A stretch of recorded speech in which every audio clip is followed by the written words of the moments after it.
इस संबंध में एक बहुत अच्छा जोक आता है। बच्चे को जन्म देने वाली माताओं को कहना चाहता हूं, ये गर्भ कल्याणक, गर्भ का अवतरण एक गुप्त क्रिया है, किसी को बताई नहीं जाती कि मेरे पेट गर्भ में आ रहा है, और डिंडोरा भी कोई नहीं पीटता। लेकिन आज इनका डिंडोरा पीट रहा है, सारी दुनिया को बताया जा, 6 महीने पहले से बताया जा रहा है, फलानी तारीख में फलाने समय पर माता मरु देवी गर्भवती होगी, पहले से, बिफोर टाइम। 6 महीने पहले सौधर्मंद ने स्वर्गों में घोषणा कर दी, इस तारीख में इतने बज के इतने सेकंड पर मरु देवी गर्भवती होगी। आज तक कोई ये घोषणा नहीं कर पाया, किसी जी को कोई घोषणा नहीं कर पाया। गर्भ कब रहेगा क्या पता, कोई नहीं जाना। लेकिन एक बालक की घोषणा 6 महीने पहले कही जा रही, गारंटेड, मैं सेकंड टू सेकंड, इतने बज के इतने सेकंड इतने समय पर यह जीव माता गरु देवी के गर्भ में आएगा, माता मरु देवी गर्भवती होगी। क्यों डंडोरा पीटा जा रहा है? आजकल की तो महिलाएं हैं, गर्भ को छुपाती और हैं, और एक माता वो है जिसका गर्भ का डिंडोरा 3 लोक में पीटा जा रहा है। आने के पहले ही पीटा जा रहा है, आने के बाद तो फिर और ढोल नगाड़े बजेंगे। और एक तुम हो, मुझे इसलिए मालूम चला कि एक महिला का मंदिर जाने का नियम था, बच्ची थी, नियम लिया था, शादी हो गई, शादी के बाद वो 5-6 महीने मंदिर नहीं गई। तो महाराज जी मैं मंदिर नहीं गई 5-6 महीने। तो मैंने क्यों? बोले महाराज शर्म लगती थी। मैंने किसकी?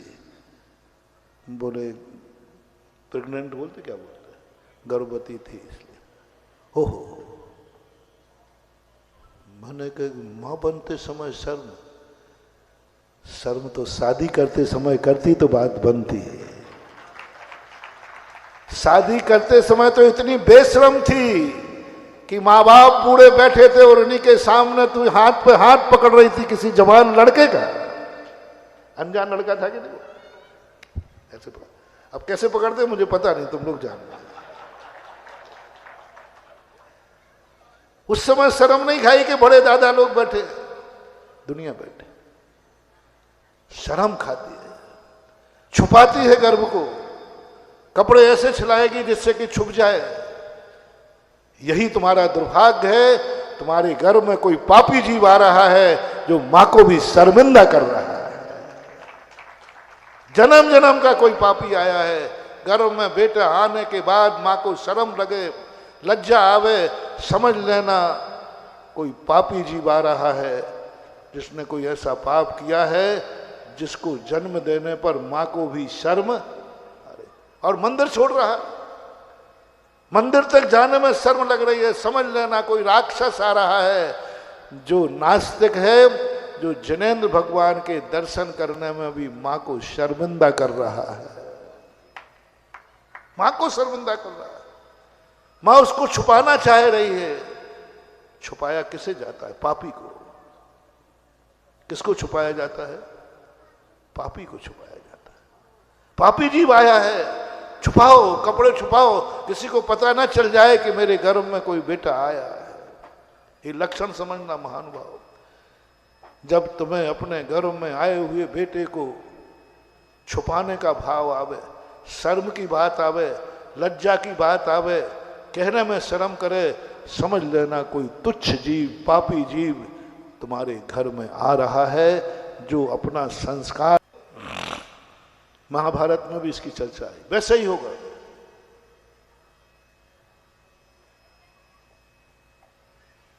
पांडु आदि, धृष्टराज आदि के जन्म के समय की कहानी ऐसे ही है।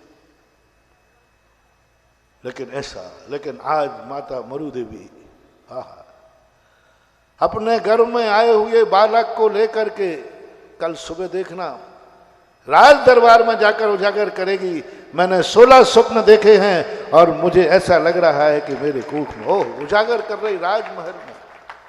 देवताओं ने तो उजागर 6 महीने पहले कर दिया, और आज क्या अनुभूति, क्या वैभव। मां तुम पूज्य बन रही हो। नारी दुनिया में 2 ही स्थानों पर पूज्य है बस। शादी होती तब नहीं, तब तो पुजारन बनती है। शादी होने के बाद जब लौटती है ना, ससुराल आती है, तो दिन भर लोगों के पैर छूके उसकी कमर दुखने लग जाती है। ये तेरी सासू माँ है, ये बुआ सासू है, ये का मुझे जाना है, चाची सास है, ये मौसी सास है, ये मामी सास है, वो सब के धोख देते थे बेचारी। और जब तेरी कुख में लाल आता है तो तुझे पुजारन से पूज्य बनाता है, पूज्य बनाता है। या तो आरिका बन के पूज्य बनोगे या मां बन के पूज्य बनोगे, और कोई तुम्हें पूजने वाला नहीं है। बेटा पूज्य बना, और पूज्य बनते समय शर्म नहीं, लज्जा नहीं।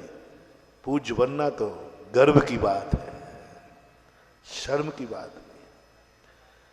या तो फिर पूज्य बनने में तुम्हें शर्म है तो आरिका बनो। आरिका माता बनना गर्व की बात है कि शर्म की बात है? बोलो ना, बस 2 ही माता में से एक माता बनो। या तो आरिका माता बन के गर्व करो, और या बेटे की मां बन करके गर्व करो। ये दोनों माताएं शर्म की नहीं है, लज्जा की नहीं है, ये अपने आप में गर्व की बात है कि मेरे कुख में कोई बेटा आया है। संस्कारों की बात मैं कर रहा था। 144 योजन का संस्कार, 144 योजन के लिए संस्कारित किया गया। अकेला एक स्थान पर जन्म लेना था उस बालक को, और पूरी अयोध्या को समृद्ध किया जा रहा है, घर घर को समृद्ध किया जा रहा है। कोई गरीब न रह जाए, किसी की इच्छा की कमी न रह जाए। किमिच्छित खजाने खोल दो, चले जाते हैं, उसके यहां कोई कमी तो नहीं है। जो इच्छा होती है वह पूरी करता है देवता। एक बालक के लिए, एक बालक, और पूरी अयोध्या के बाद फिर महल में आता है, पूरे महल को पवित्र करता है। 56 कुमारियां 6 महीने पहले से मां कहीं रोना देवे। अभी गर्भ में आया नहीं है, 16 स्वप्न दिखा दिए। गर्भ कल्याण का आज है, तो अपन भी तो अभी बिफोर टाइम है। 6 महीने पहले कहीं मां रोना देवे। 6 महीने पहले मां नहीं रो देवे, नहीं तो बालक को भी रोना पड़ेगा। कितने पहले का आभा मंडल, कितने पहले से संस्कार बनता है, कितने पहले से, कितने पहले का संस्कार पड़ता है। यदि इस स्थान पर 6 महीने पहले कुछ हुआ है तो उसका प्रभाव 6 महीने बाद तक रहेगा, प्रभावी रहता है। कोई भी कार्य, चाहे धर्म का हो चाहे अधर्म का हो, जो भी कार्य होता है 6 महीने तक वहां पर प्रभाव रहता है। 6 महीने पहले आंख में आंसू ना आ जाए, 56 कुमारियां लग गई, कहीं मां को क्रोध ना आ जाए। मां के क्रोध से डर नहीं है, डर है कि मां का क्रोध से संस्कार 6 महीने पहले क्रोध का संस्कार बालक पे पड़ सकता है। 6 महीने पहले का बालक पे पड़ सकता है। और स्वधर्मंद घबरा गया, हे देवियों, अरे माता को थोड़ा बहुत क्रोध आ जाए तो क्या, अरे देवियों, माता के क्रोध से कोई खतरा नहीं है, लेकिन जो माता के गर्भ में आने वाला है, यदि उसका संस्कार पड़ गया और उसको एक क्षण को क्रोध आ गया तो ये सृष्टि पलट देगा। घबरा गया स्वधर्मंद। क्योंकि तीर्थंकर में इतना बल होता है, ये 3 लोग को उठा के डमरू के समान घुमा सकता है। और यदि प्रभु को क्रोध आ गया तो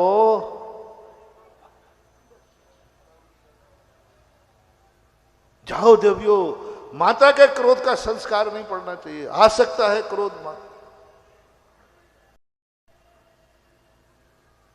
बताते हरिवंश पुराण में एक बार नेमिनाथ को क्रोध आया था। हालांकि वो क्रोध थोड़ा चढ़ा दिया था तो सारी द्वारका कांप गई थी, सारी द्वारका कांप गई थी। श्री कृष्ण भी कांप गए थे। नाग सैया पर लेट करके शंख बजा दिया और हाथ की उंगली से नहीं, पैर के अंगूठे से चक्र घुमा दी। वो हरिवंश पुराण में पढ़ लेना। खतरनाक क्रोध। जाओ, क्रोध नहीं आना चाहिए। मां कहीं अभक्ष ना खा लेवे, मां कहीं गलत चीज ना देख लेवे। 6 महीने पहले से कोई गलत चीज देखने में नहीं आए। सामने कोई गलत चीज आ जाए, देवियां को पर्दा डालना है, कहीं मां की आंख की दृष्टि न पड़ जाए। उसके आंखों को संस्कारित किया जा रहा है 6 महीने पहले से। कहीं बुरा ना देख लेवे, कान में बुरे शब्द ना आ जाए। देवियां लगी हैं, कोई शब्द आ जाए उसको वहीं रोकना है, मां के कान में ना आ जाए। मां के हाथों से कोई गलत कार्य ना हो जाए। मां के द्वारा कोई गलत भक्षण ना हो जाए। एक छोटा सा गलत चीज खा ली, मां की थाली को देख रहा है, कोई गलत ना खा ले में मां। पूरे परिवार के अंदर, पूरे अयोध्या के अंदर संभाला जा रहा है एक बालक को। इस गर्भ कल्याणक का इसलिए ढिंडोरा पीटा जा रहा है कि आप सब देख लो, एक बालक को जन्म देने के लिए क्या क्या करना पड़ता है। एक मां बनना कोई हंसी मजाक नहीं है, कोई गाजर मूलियों को जन्म देना नहीं है। एक बालक का जन्म कैसे होता है, ऐसे संस्कार बांध करके करो। जब तुम्हारे लिए, चलो तुम्हारा बालक इतना बड़ा नहीं है, कोई बात नहीं, कम से कम इतना कर सको कि तुम्हारे घर में यदि बहुत अच्छा बालक जन्मना, पूरे जगत का देवता जन्मना है, पूरे नगर का प्यारा जन्मना है, पूरे नगर में उसकी इज्जत हो, नगर में शान हो, सारा नगर उसे अपने सिर पर धारण करे, तो एक काम करो,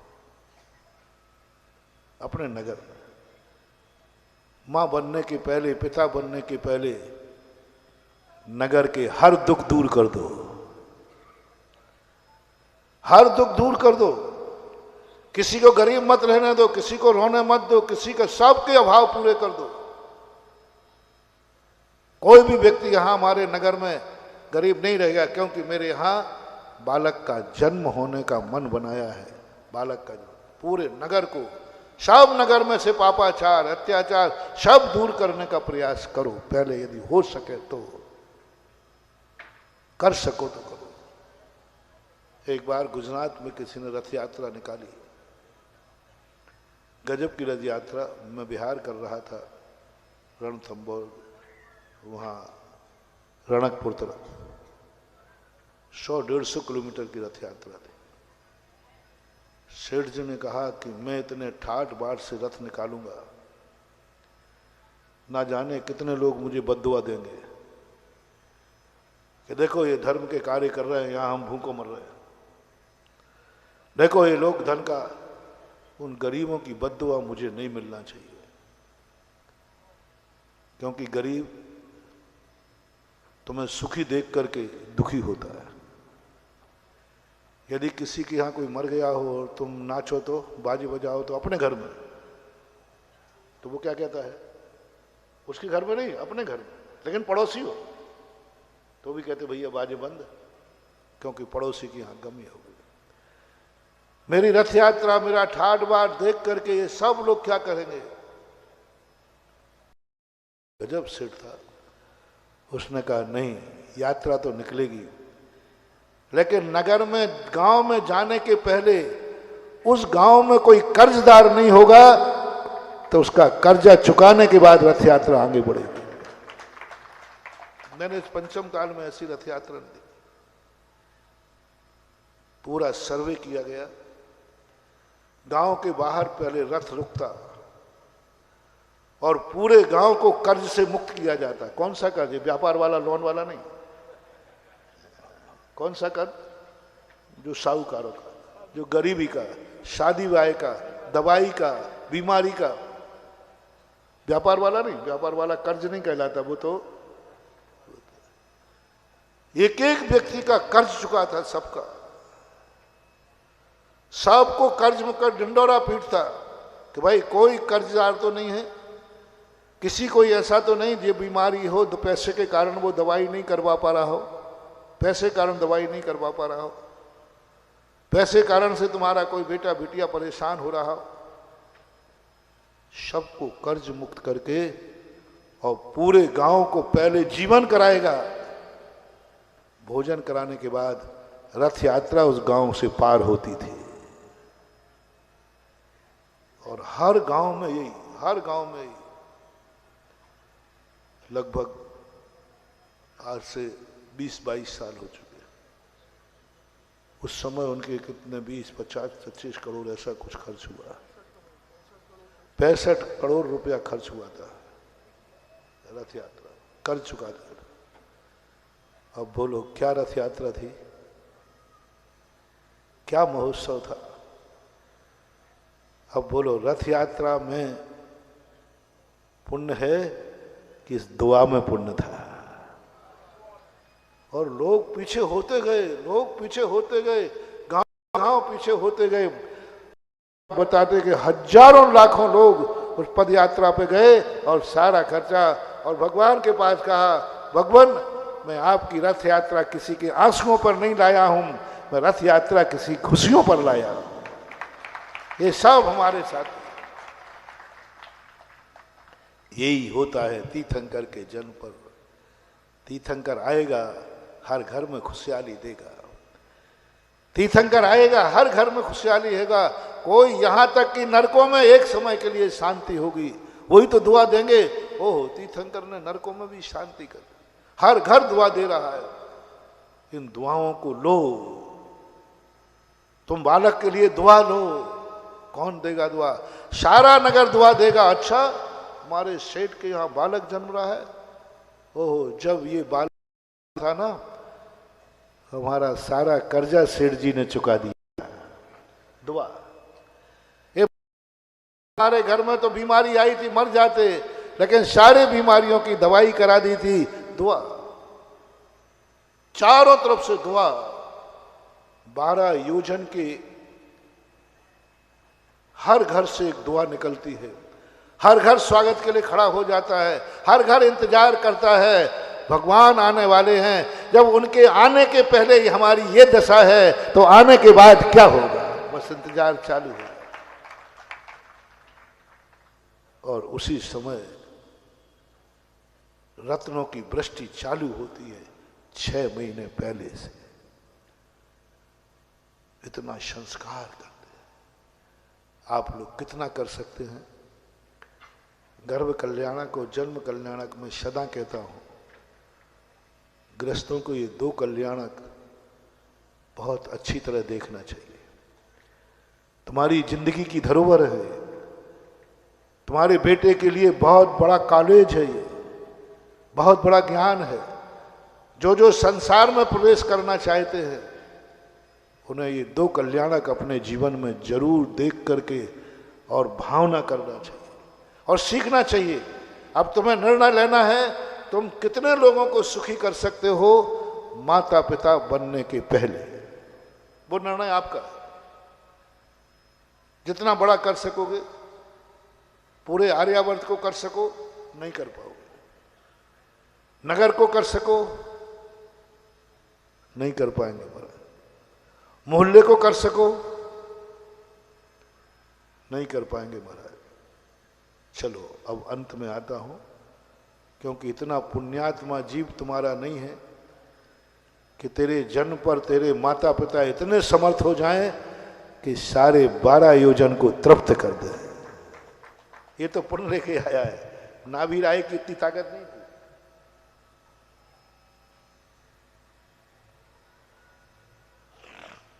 नाभि राय में इतनी ताकत नहीं थी कि वो सारे नगर को 144 योजन को स्वर्णमय बना दे। बनाते तो राजा तो बहुत दिन पहले से थे, करोड़ों वर्षों से नाभि राय राजा थे, मरुदेवी महारानी थी, लेकिन अयोध्या को स्वर्णमय नहीं बना पाए, ताकत ही नहीं थी। पूरी अयोध्या के हर व्यक्ति के दुख दूर नहीं कर पाए, ताकत ही नहीं थी।